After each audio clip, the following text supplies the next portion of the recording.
साथियों, आज मैं आपके समक्ष फिर एक ऐसे भक्त की कहानी लेके आया हूँ जिसके हाथ कटने पर भी उसने भक्ति नहीं छोड़ी। प्राचीन समय में सदन नामक कसाई जाति के एक भक्त हुए थे। बचपन से भगवान नाम जप और हरि कीर्तन उन्हें प्रिय था। भगवान का नाम तो इनकी जीभ पर सदा ही नाचता रहता था। यद्यपि वे जाति से कसाई थे, फिर भी इनका हृदय दया से पूर्ण था। जीभ भक्त के नाम से ही इनका शरीर कांपने लगता था। आजीविका के लिए और कोई उपाय न होने से दूसरों के यहाँ से मांस लाकर बेचा करते थे। स्वयं अपने हाथ से पशुवध नहीं करते थे। इस काम में भी इनका मन लगता नहीं था, पर मन मारकर जाति व्यवसाय होने से करते थे। सदा नाम जप, भगवान के गुणगान और लीलामय पुरुषोत्तम के चिंतन में लगे रहते थे। सदन का मन श्री हरि के चरणों में रम गया था। रात दिन वे केवल हरि हरि करते रहते थे। भगवान अपने भक्त से दूर नहीं रहा करते हैं। भक्त को जैसे उनके बिना चैन नहीं, वैसे भी उन्हें भी भक्त के बिना चैन नहीं। सदन के घर में भगवान सालिग्राम के रूप में विराजमान थे। सदन को इसका पता नहीं था। वे तो सालग्राम को पत्थर का एक बांट समझते थे और उनसे मांस तोला करते थे। एक दिन एक साधु सदन की दुकान के सामने से जा रहे थे। दृष्टि पड़ते ही वे सालग्राम जी को पहचान गए। मांस विक्रेता कसाई के यहाँ अपवित्र स्थल में सालग्राम जी को देखकर साधु को बड़ा क्लेश हुआ। सदन से मांगकर वे सालग्राम को ले गए। सदन ने भी प्रसन्नतापूर्वक साधु को अपना वह चमकीला बांट दे दिया। साधु बाबा कुटिया पर पहुँचे। उन्होंने विधि पूर्वक सालग्राम जी की पूजा की, परंतु भगवान को ना तो पदार्थों की अपेक्षा है और ना मंत्र या विधि की। वे तो प्रेम के भूखे हैं, प्रेम से रिश्ते हैं। रात में उन साधु को स्वप्न में भगवान ने कहा, तुम मुझे यहाँ क्यों ले आए? मुझे तो अपने भक्त सदन के घर में ही बड़ा सुख मिलता था। जब वह मांस तोलने के लिए मुझे उठाता था, तब उसके शीतल स्पर्श से मुझे अत्यंत आनंद मिलता था। जब वह ग्राहकों से बातें करता था, तब मुझे उसके शब्द बड़े मधुर स्रोत जान पड़ते थे। जब वह मेरा नाम लेकर कीर्तन करता, नाचने लगता, तब आनंद के मारे मेरा रोम रोम पुलकित हो जाता था। तुम मुझे वहीं पहुंचा दो। मुझे सदन के बिना एक क्षण कल नहीं पड़ती। साधु महाराज जगे। उन्होंने सालग्राम जी को उठाया और सदन के घर जाकर उसे दे आए। साथ ही उसको भगवत कृपा का महत्व भी बताए।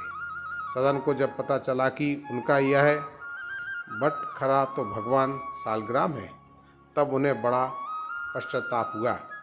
वे मन ही मन कहने लगे, देखो मैं कितना बड़ा पापी हूँ। मैंने भगवान को निरादर पूर्वक अपवित्र मांस के तराजू पर बांट बना रखा। प्रभु, अब मुझे क्षमा करो। अब सदन को अपने व्यवसाय से घृणा हो गई। सदन कसाई सालग्राम जी को लेकर पुरुषोत्तम क्षेत्र श्री जगन्नाथपुरी को चले।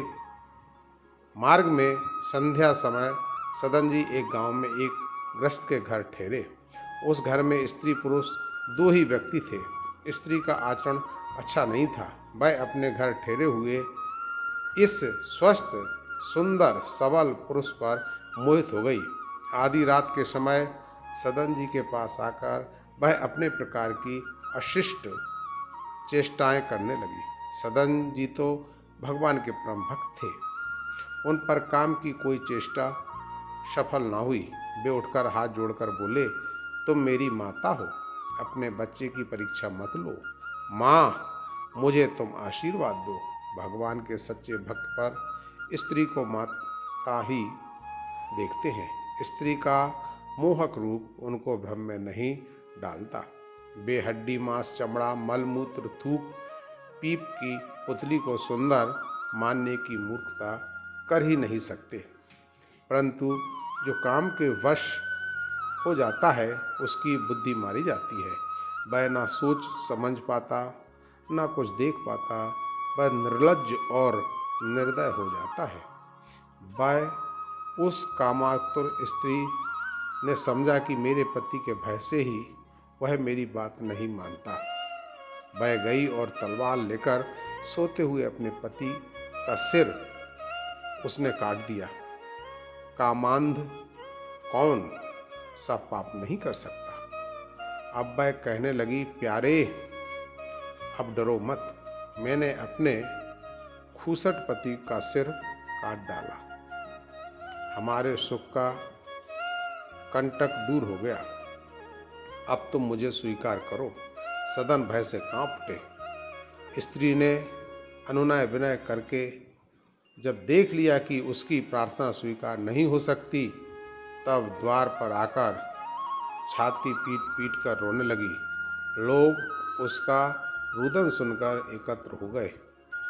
उसने कहा, इस यात्री ने मेरे पति को मार डाला और यह मेरे साथ बलात्कार करना चाहता था।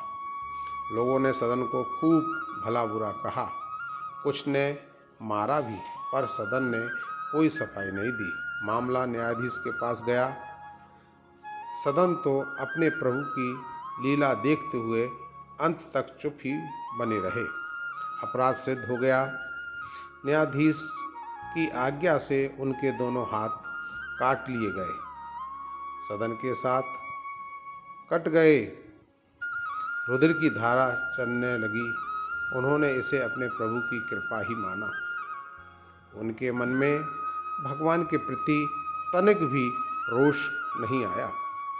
भगवान के सच्चे भक्त इस प्रकार निरपराध कष्ट पाने पर भी अपने स्वामी की दया ही मानते हैं। भगवान नाम का कीर्तन करते हुए सदन जगन्नाथपुरी चल पड़े।